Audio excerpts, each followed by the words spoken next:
This is the first talk I've given over 2 months, which is unusual. I've not had that kind of break.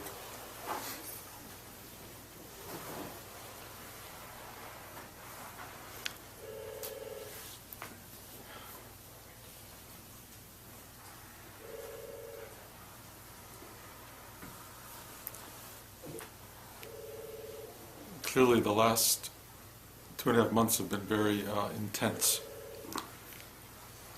And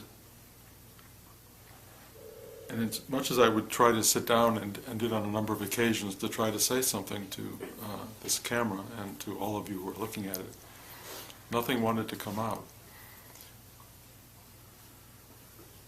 Clearly there was no perspective for me in the middle of all of what was going on. There was just the experience itself, and the experience was very, very intense on many, many levels, and wonderful and difficult, all of the above. And there was nothing that would formulate itself as something to be spoken about while I was going through it. Only now, as I sit here today, am I starting to feel some completion or wholeness to what exactly took place. Most of you know that I was in London and working on this musical, and it was a dreamlike experience on every level, meaning one that it was a fulfillment of a dream, even a dream I didn't know I had. I never thought I would do a Broadway musical, or a West End musical in this case. I never imagined that being part of my life, really. The experience of going through it also had a dreamy quality. It was really so otherworldly, so Bardo-like, so unexpected, to live in a dark theater and watch these extraordinary images form around you, to hear this music erupting, to hear people singing and dancing every day. And then to watch audiences come into experiences and to watch the response, which was really remarkable. And much bigger even than what happened in Manchester, which was the early part of this year.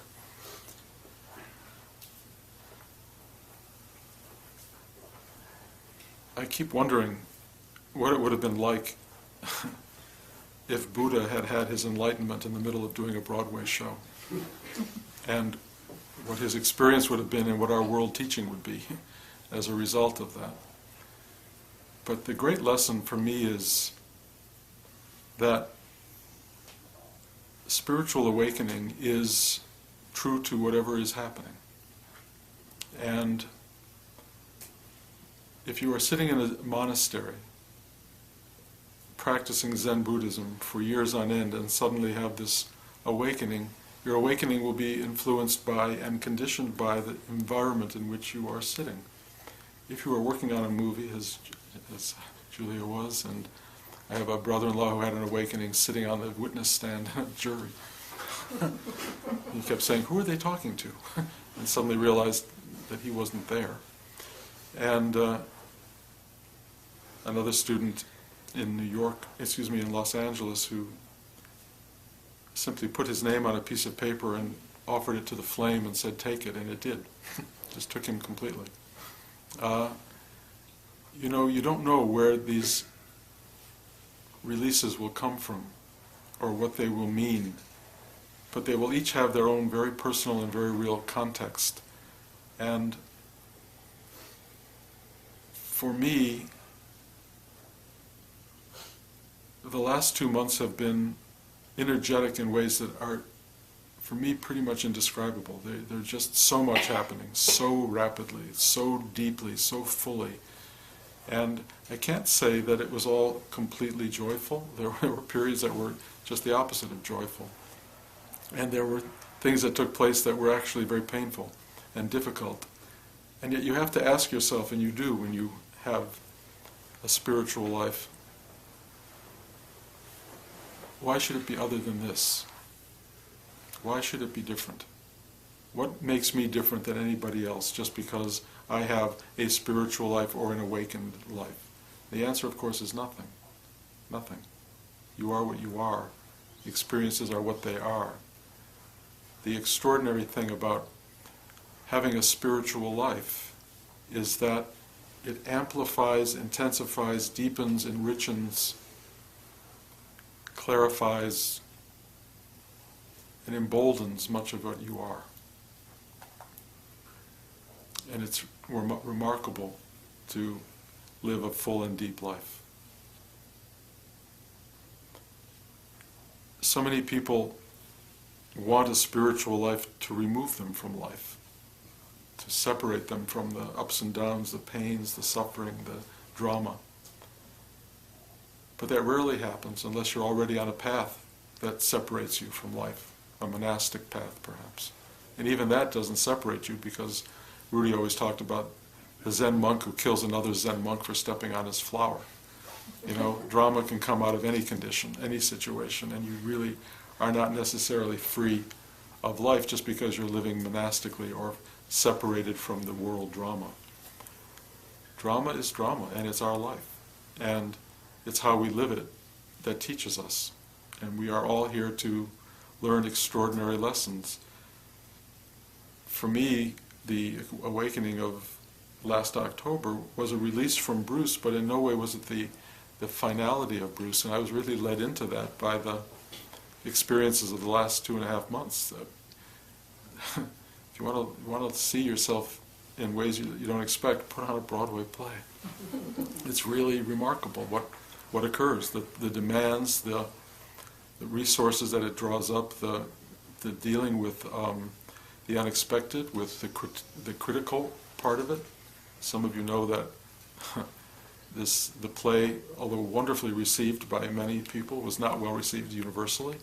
And some of that, although I planned not to read any reviews at all, the ones that I unfortunately stumbled upon were painful. Were really painful, and I didn't expect that. I was sort of blindsided by it, and in a way still am sort of vibrating with that, but it has been probably the best teaching. The best teaching is to get what you don't expect, to get what you don't ask for, to get what life wants to bring you. And in no way does life insulate you from anything just because you have a spiritual clarity. I sort of knew all that when I was working through my years with Rudy. All of my spiritual practice in the years with Rudy were quite remarkable, and I kept thinking, I will be insulated from life. I will now be able not to have to suffer the slings and arrows of outrageous fortune. And it never took place. But what did take place was an ability to deal with it all. An ability to take it on, to find strength in whatever life brings you, and to become a stronger person. And then you go to the next stage and you realize there's strength beyond strength. There are things you have to draw from that are beyond anything you imagined. And everybody in this room knows what I'm talking about in their own personal lives. Things happen. They happen to you economically, they happen to you spiritually, they happen to you physically, biologically. Life is a really powerful experience. It's intense. Rudy used to call it brutal. And it is. Life is brutal. And what is shaped in that brutality, what comes out of that, is so fundamentally you that it's hard to really understand going in that you need all that to finally arrive at yourself. Life needs to be what it is. It can't be otherwise. And I appreciate it. I really do appreciate it. What I do get from my journey is something that my friend Bart talked about. He said awakening is a thin blanket on a cold night. It needs to be understood as that. And I will use the word awakening to talk about all spiritual life. People want it to be a warm comforter that keeps you warm no matter what. It's not that. It never was intended to be that and will not be that. Spiritual awakening is a thin blanket. It's thin, but it's there. It's enough to take the edge off, if you will, and it's enough to give you the stillness to open to and absorb what comes.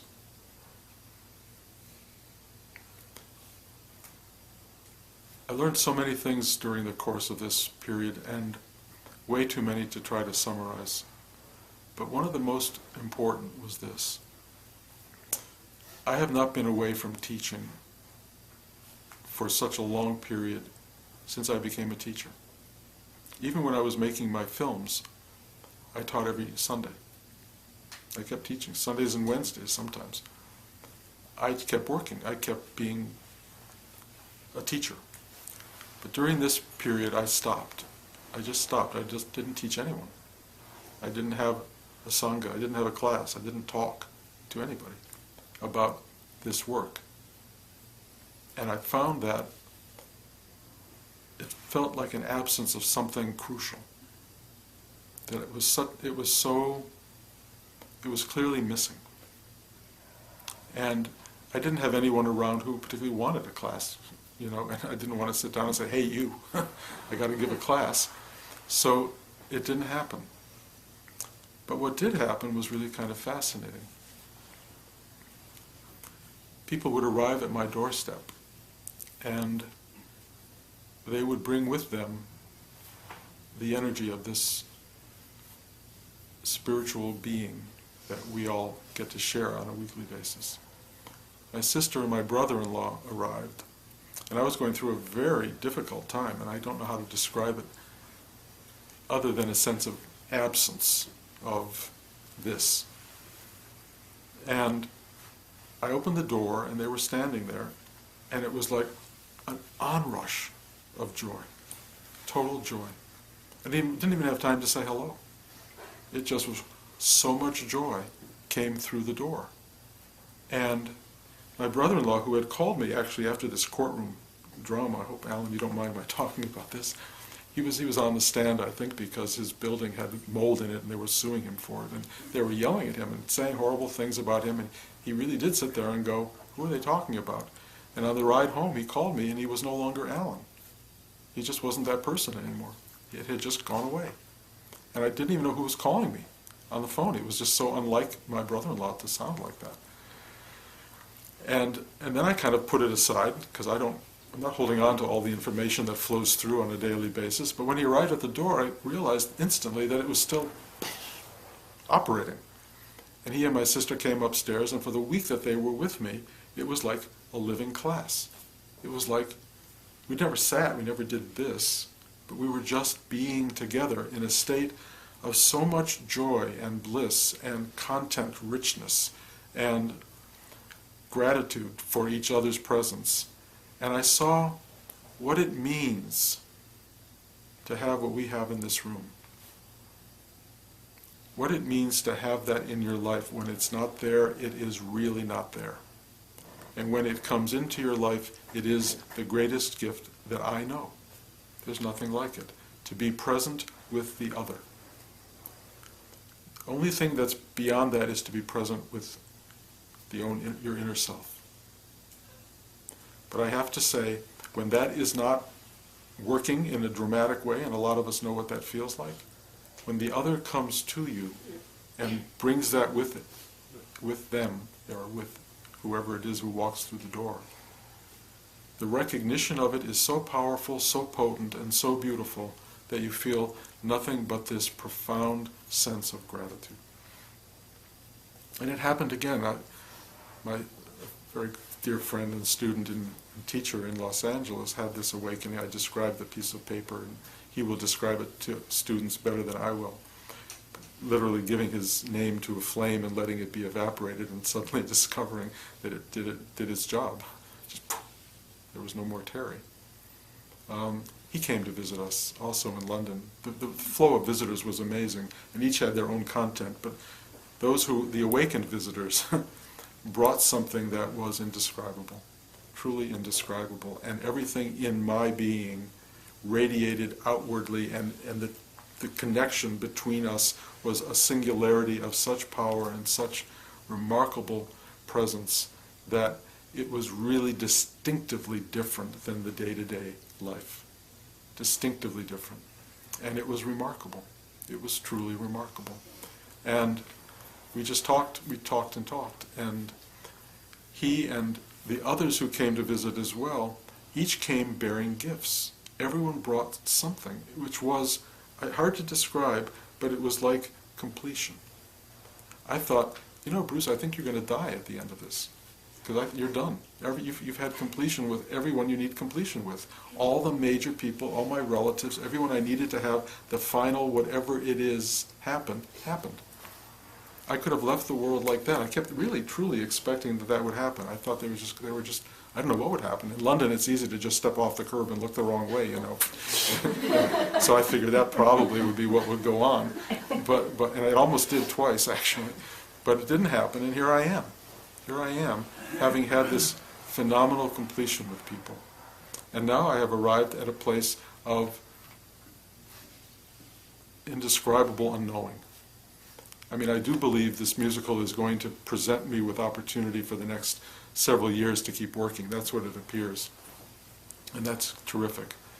But otherwise, I've retired from my old profession. I've retired from all of the predictable stuff other than showing up here on Sundays. As long as I'm in this town or in LA to do the same thing. That's about the only predictability left, other than I'll probably have breakfast every day, and lunch and dinner and those kinds of things. But it's a really interesting place to arrive at. And I will report from the front when I know what it's like. I mean, I'll tell you what it's like, because it's really kind of fascinating to have zero agenda. Zero. I have no idea what that will be or what it will mean, but it is really fascinating. And what I found in London was the agenda was given to me, and I opened the door to it, and it did not stop pouring. It was rich beyond belief. The richness of it was extraordinary, and if Blanche hadn't been there to take over the overflow, I don't know how it would have all worked out. It was so dynamic. And I got a note from a student, San Juan Capistrano actually, who said how grateful they were to have a spiritual teacher who had a dynamic life. And I realized there is value in that. There are spiritual teachers who have dynamic still lives. There are teachers who have dynamic meditative lives. But whatever is happening here is happening for its own reason, and I hope it has value for whoever is listening, including each of you in the room. There's a particular kind of teaching that emerges from this, and it just simply and interestingly fits into Rudy's paradigm. Because Rudy was really a teacher who basically said, your spiritual life is your life. Your life is it. What else is it? And he made us conscious of the fact that our effort in the world was our effort in our inner being. It was all the same thing. And if you have a really dynamic life, you are going to be working on a million different levels at the same time. Rudy talked a lot about working in time and space, on the horizontal and the vertical. And that's really what it is.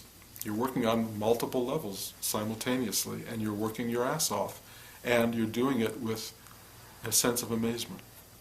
I mean, that's really, for me, the awakening, more than anything else, was the amazement at what this is.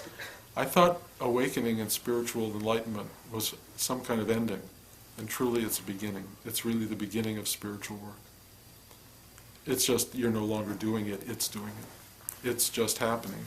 However, and one of my friends who visited said this to me so brilliantly, I was talking about whatever it wanted. I'm available to whatever it wants. And he said, what is it? And I realized at that moment it's whatever I want. It's whatever I want. I am it. And trust me, that's a big revelation. I am it. I am that. It's not what it wants. What do you want? What do you want? And you are completely one with what you want, and believe me, you get what you want.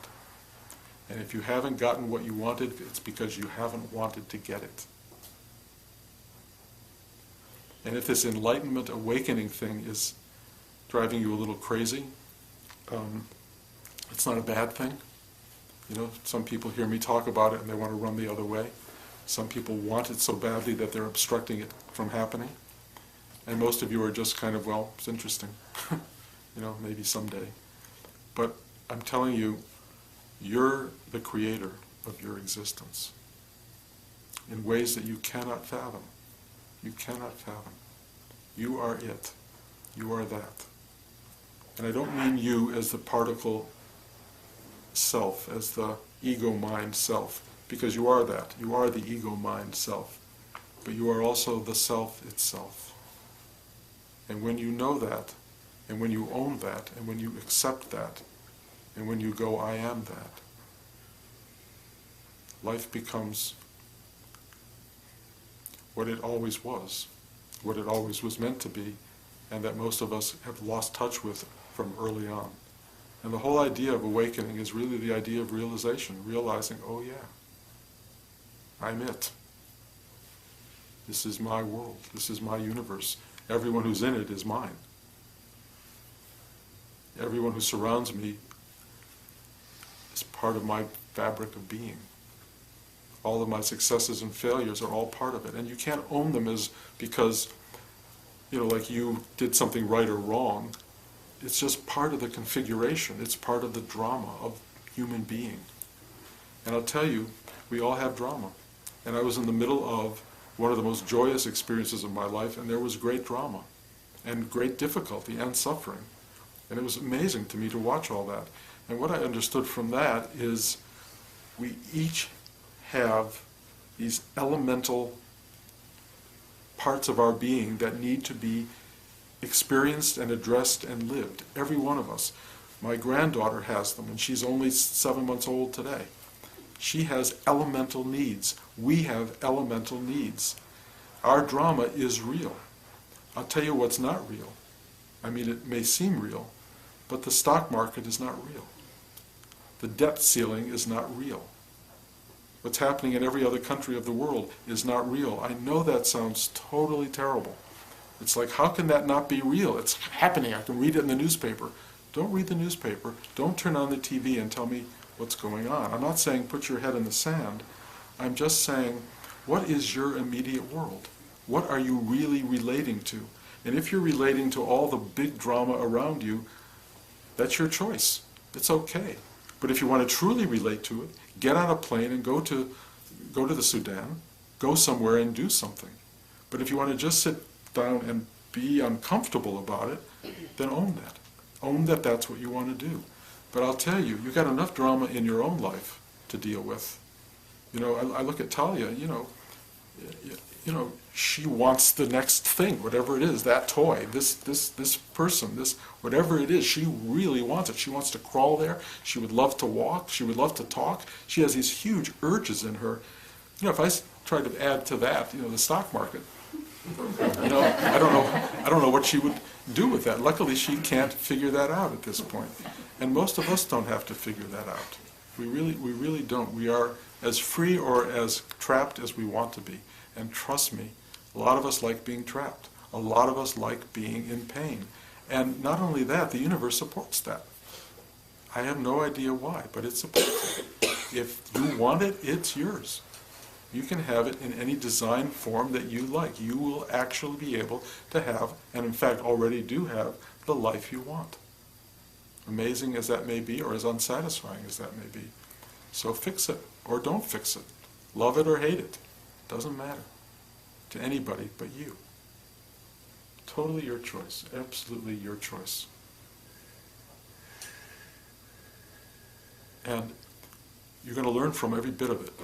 That's the great thing. You'll learn from every bit of it.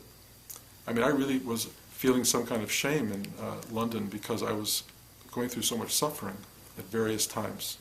And I just finally went, this is part of it. This is part of it. I thought I was free of all that. I was not free of it. You're not free of it. You know why you're not free of it? Because you're alive. That's why. You're alive. Life is life. And to be free of it is what? To be dead, maybe. You're alive. Embrace the totality of it. Let it inform you. Let it give you what it wants to give you. We are here to learn something unbelievably remarkable about existence. Every one of us, through our own body type, through our own mindset, through our own family history, through our own sexuality, through our own creativity. We're all going to learn in our own very particular way, and trust me, the universe only wants to learn it through your way. That's why we're each in this form, because it wants to know itself through what you are. And it can't know itself through what you are if you don't know it. I mean, it can, but it knows itself more completely if you truly know your being, know your own presence. And that's what we're here to do. And this sitting here in practice trying to arrive at that, it's both necessary and absurd at the same time. And I've talked about that a lot, but this idea of wanting to get here, wanting to get where you are, is kind of crazy. Because you're here. You're here. You're it. This is it. And what you want to do is to be here in a state of comfort. Well, forget that. It's not comfortable. It's not comfortable. You show me anyone who's living in a state of comfort. You might get 5 minutes of it. You might drug yourself into it for a little bit, but nobody lives in a state of comfort. We're all uncomfortable. But when you stop fighting that, when you just go, okay, what happens? It's totally amazing. You're not comfortable, but it doesn't matter. There's no struggle. There's no tension. There's no frustration. It's like, oh, you just are. And that's what you're looking for. Just to be what you are. And that's the joy of spiritual awakening, or let me put it more simply, the joy of spiritual pursuit. Arrival is one thing, but you don't get anywhere but here. So you arrived, but where are you? So spiritual pursuit and spiritual arrival are kind of the same thing, except I will tell you, after awakening, you don't feel so much that you're doing it. You are doing it, but you're just appreciating how big it is. You're appreciating how connected you are to the totality of unfolding, and it's not all totally you. It's you in the grand sense, not you in the small sense. So anyway, that's what's been happening for the last 2.5 months. I had no idea what today would be like. I had no idea what it would be like sitting with you guys, talking this through, trying to bring this to some kind of clarity. I'm glad I'm doing it. I'm glad you're all here. And for the moment, I think we should keep doing this and see where it goes. And, we can't say much more than that. Are there any questions? Bruce, do you think that some of your suffering may have been attachment to this project to succeed? Oh, definitely. Definitely. Yeah, no, I mean, I talked about this when Talia was born, and there was a moment in her being born that looked like, uh-oh, maybe something's wrong. And my whole body-mind instinct rushed toward prayer, that this be right, that she be okay, that nothing terrible would happen. I cannot tell you how complete that was. And I kept saying, is this Bruce doing this? And what came out of it was, this was something bigger than Bruce. This was a universal wanting for things to be well, to be good. That it wasn't personal, it wasn't Bruce, that God itself wants this. That I call it the rooting interest, that God wants us all to have everything, to have it all work out. And in some way there's this incredible drive toward that. And so having this play, I saw it, people were loving it, and it was really wonderful, and I love it, and I wanted everyone to love it. And when one of the primary critics in this country hated it, it was really painful, really unexpected. It was like blindsided, and that was very, very painful. And also, as we were going into it, there were choices being made in the play that I thought were wrong, and I couldn't influence their changes in the moment. In the end, I did. It took, you have to learn how to operate in life, but it took being patient, and expressing your needs without emotion and with sincerity that finally allowed things to change. And they did. One particular song in the play, which had been problematic, changed. And it was wonderful to watch it change. But did I have an investment in this? Did I deeply care about it? Yes. Was it Bruce? Possibly. The whole experience was so Bruce-centric because everybody said, Bruce, Bruce, Bruce. You know, I was the writer. You know, in Broadway, the writer is like the king, unlike movies where you are not. And so I had the experience of having to be Bruce for a lot of people, at the same time not feeling particularly connected to Bruce. But Bruce kept rearing its head all the time, and that was fascinating. And yes, that was the source of some real suffering. You know, as I said earlier, I thought Bruce was gone. There's a lot of crevices in there. You know, when you work with with your teeth, you find stuff you don't even think is still there. You know, that's really what it's like. You know, you just keep going and going and go, oh wow, and that stuff looks like really cruddy. You know, it's really the worst of the worst, and you dig it out, and it comes out, and if you don't dig it out, it will show itself. And the brilliance of life is it will create circumstances that are pinpointed to you to get it out, because that's what this is all about.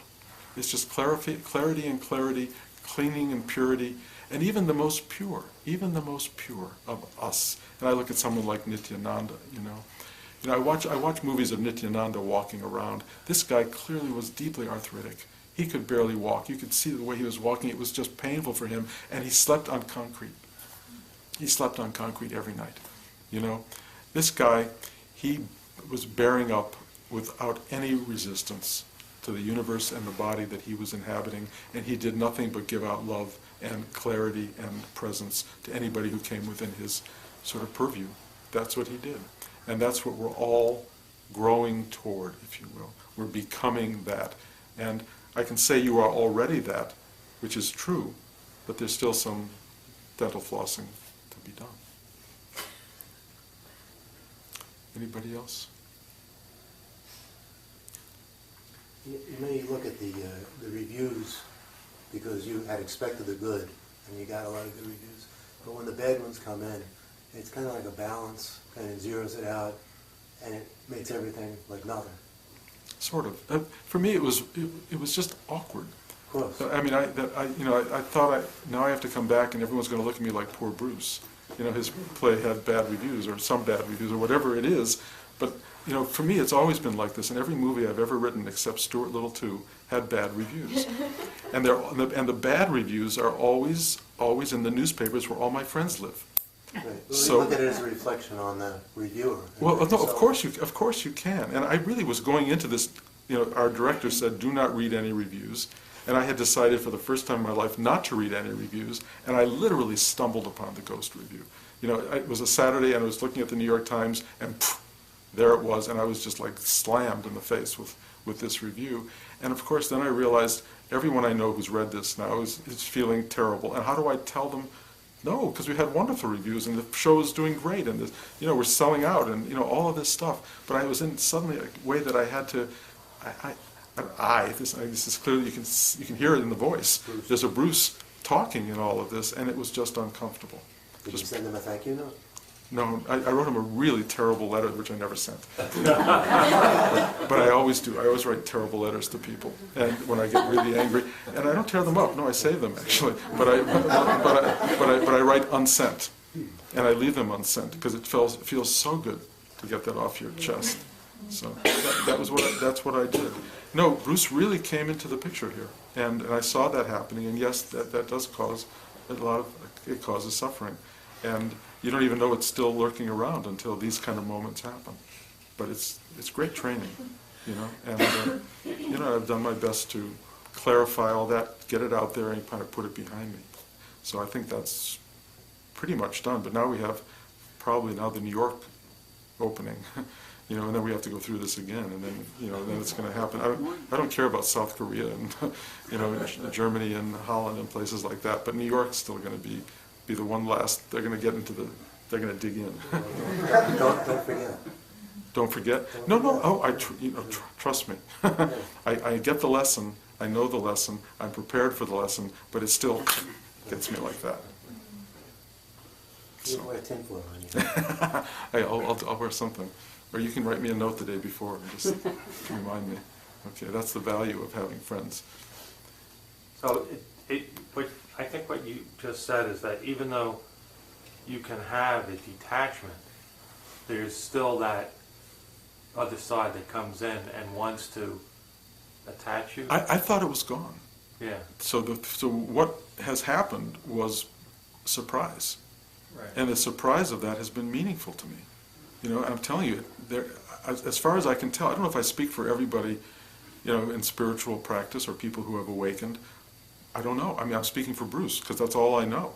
But I was surprised by what came up, you know, the attachment that was there, you know. And I think there are certain things like your children, your grandchildren, and your musicals. They get you. They get you. You don't expect it, and you don't know how deeply you're attached until that something happens. And then that's the big lesson. What do I do with that? How quickly do I put it behind me? And for me, that's really the teaching. The thing happens, and then you kind of let it go. You know, you move on. And I'm pretty good at that. I was a little surprised at that I wasn't as good as I thought. But it's all instructive. You know, and either you use it for that, or you just beat yourself up, or you just live a life, you know, where you're always mulling around the same old bone. And, you know, I mean, if I hated the critics who hated Ghost 21 years ago, I'd be a miserable soul, you know. And every review that came out about Ghost in the movie was not good. You know, they didn't like it, but it still went on to get nominated as a Best Picture, and you know, I got an Oscar. You know, there was all this. It didn't matter in the long run. But boy, when that first happened, I remember on that film, it was really painful. What do you mean they don't like it? So.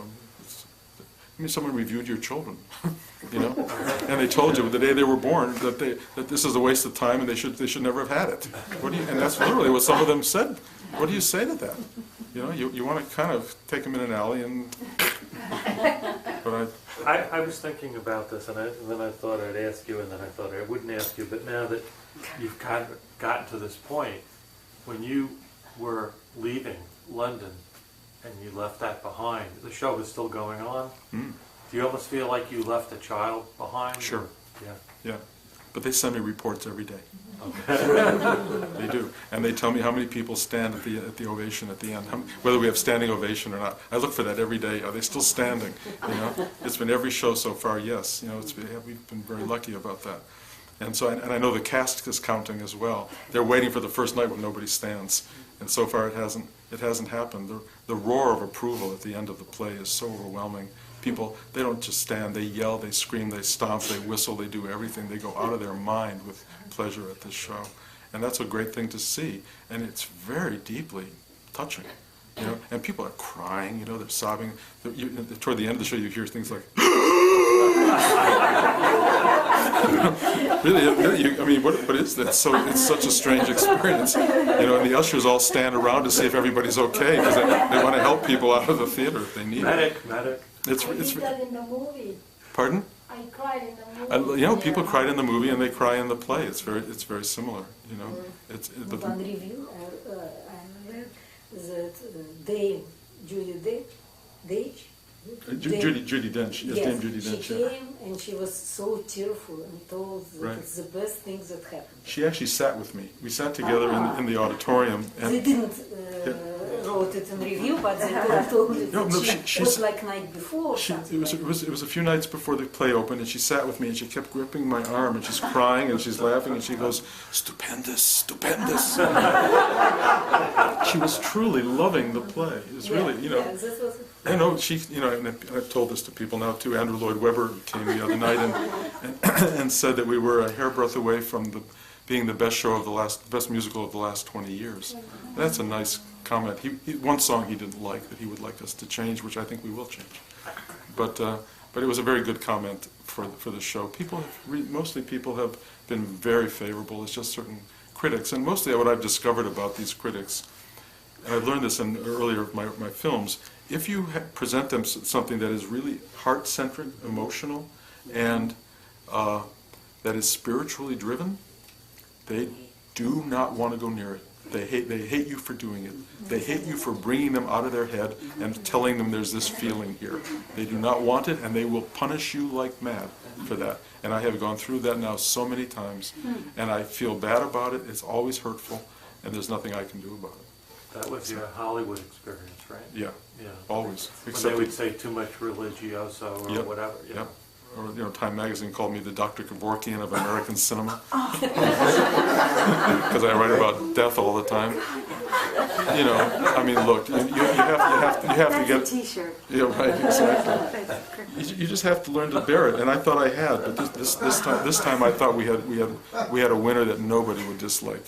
You can't have people yelling and screaming and loving the show, and then someone saying it's horrible. It just didn't compute for me. It was such an unexpected change. Anyway, I don't mean to bore everybody out there with this discussion. Is there any other spiritual questions here? Well, getting snake bit is the nature of expanding, but you also get to see everything else too. That's true. It's true. No, look. I mean, the pain of this has been very, very beneficial, and there's nothing if you use it right that isn't beneficial in your own development. Nothing. And if you want to use it to shut down and be miserable, fine, but you don't have to. So is that anybody else? Okay, guys. Sorry. Yeah. When you were talking about painful experiences and how we store them, it's different than our good experiences. Our painful experiences, you can go back to one that happened 40 years ago and rethink it, and you can bring up all the emotions, have all the physical responses, all the mental responses. The nice things, not so much.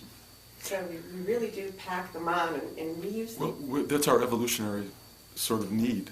The bad experiences. I watch it with Talia. When she falls and hurts herself, the next time she is in a position to do that, she lowers herself down in a very different way. The information comes in so quickly that she does not allow herself to fall the same way or to make the same mistake twice. It's really amazing. Children she's become my teacher at this point, and I'm just observing how it all works, and we do learn from our pain more than we learn from our pleasures, unfortunately, or fortunately. Anyway, thank you guys very much for coming. See you next Sunday.